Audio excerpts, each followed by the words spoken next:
दिनै जोंनि खैलाजुलि हालामनि लकेश्वर ब्रह्म गेजेर गोजौ फरायसालियाव सनितपुर जिल्ला बर' फरायसा आफादनि फैबाय थानाय 14, 15 आरो 16 डिसेम्बराव जा बर' फरायसा आफादनि सनितपुर डिस्ट्रिक्टनि बोसोरसालिया जुथुमा बेजों लोगोसे 50 बोसोरारि सनाथि मायथाइ फोरबो खुंनायनि लाहार फाहार बेखौ लानानै थांनाय 18 सेप्तेम्बराव मोनसे बानजाय आफाद दादोंमोन नाथाय दिनै आबुङै बिनि दालाय आफादफोरखौ दानाय जायो।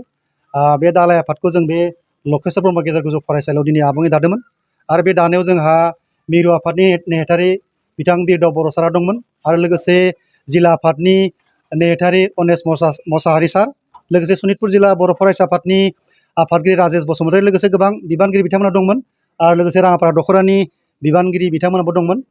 बेवहाय खैलाजुलि बर' थुनलाइ आफाद, राङापारा बर' थुनलाइ आफाद, बगिजुलि बर' थुनलाइ आफाद आरो माइनसे बर' थुनलाइ आफाद बे मोनब्रै दख'राजों बे देग्लायनि जिथुनाखि 14, 15 आरो 16 डिसेम्बराव सनितपुर जिल्ला बर' फरायसा आफादनि सनाथि मायथाइ फोरबो खुंनो लादों।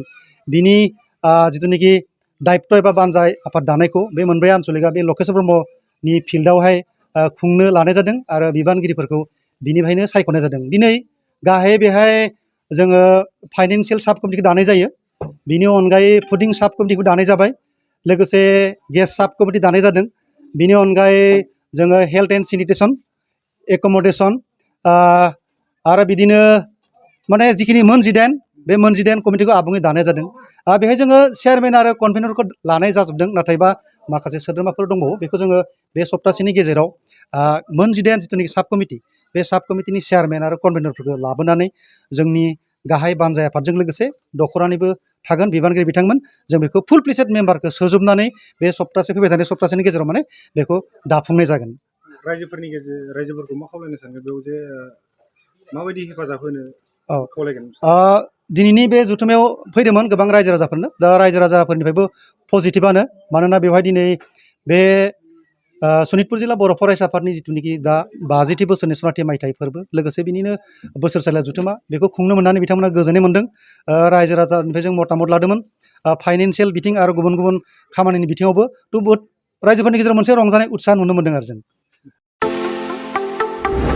बाजाज कम्पानिनि गुबुन गुबुन रोखोमनि बाइक सालायनो मोजां मोनग्राफोरनि थाखाय मोनसे गोजोनथाव खौरां।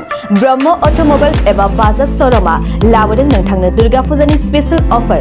ब्रह्म अट'मबाइल्स एबा बाजाज श'रुमआ उदालगुरि जिल्ला रौता सारियालियाव दं।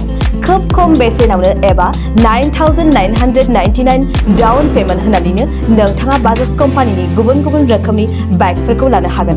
बाइकजों लोगोसे स्पेशेल गिफ्ट पेकबो मोननो हागोन। स्पेशेल गिफ्ट पेकआव हेलमेट आरो 5 लिटार पेट्रल हरनाय जागोन। बेजों लोगोसे गोजाम बाइक आरो स्कुटिफोरखौ बेयाव सोलाय सोल' खालामनायनि खाबुखौ मोनगोन। गोबांथार फोरमानलाइसि होनांगौनि गोनांथि गैया। स्पेशेल अफारा 27 सेप्तेम्बरनिफ्राय 8 अक्ट'बरसिम सोलिगोन। गोबांथार मिथिनो थाखाय 91015411839365531885 आरो 9957318292 जानबुं अनजिमायाव जगाजग खालामहरनो हागोन।